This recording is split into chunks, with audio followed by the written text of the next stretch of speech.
Yep. So this video more or less sums up what happened over the past 24 to 48 hours.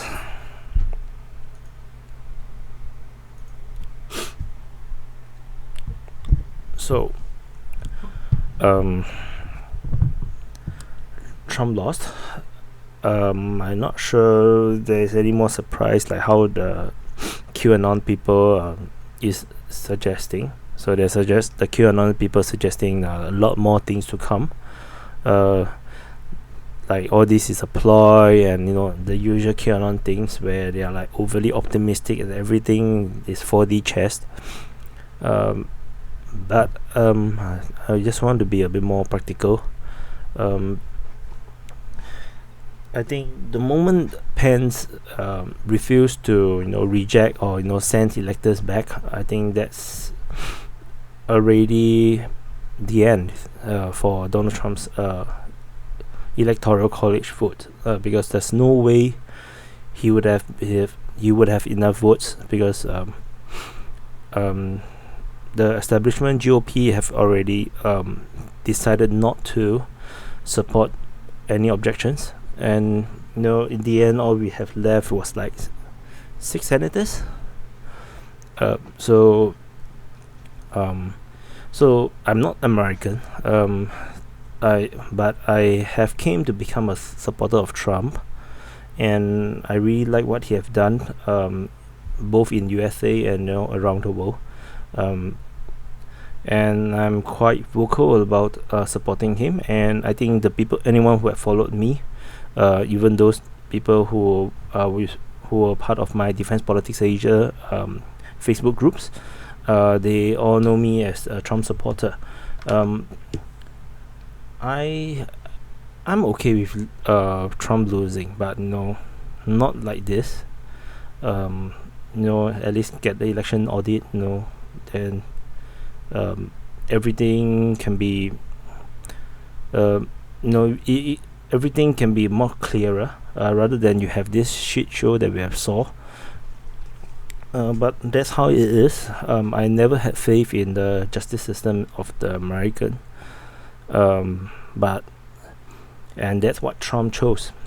Instead of fighting tooth and nail to prevent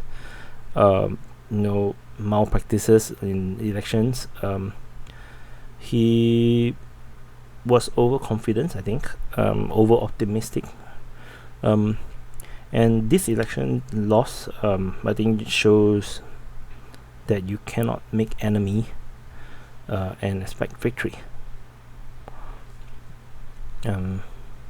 He made too many enemies, just way too much, and in the end, even the justices that he appointed are unwilling to even just hear the cases. You can always hear the cases, and then on merits decided to decide who wins, but they don't even want to listen. So the reputation precedes him, and I think that's the main reason why he did not get enough support to win the election. So, and if he had just one of the Supreme Court justice to listen, I think to hear one of the cases, I think there will be a huge difference. But you see, the entire system is now against him. It's way more than what happened in 2016, where mainly it was just the media and the GOP establishment. Now you have the GOP establishment, you have the media, you have the justice system, you have even no officials from state governments, and then you have also the DNC, the Democratic Party, that is against him. and the big tech. So basically, he only have the people and some brave people that is willing to stand by him. So this election shows that with just only the people, without the elites support, is insufficient. I think this is a lesson for Trump. I think Trump is an old man already. Perhaps a good lesson for his kids if they ever want to go into politics.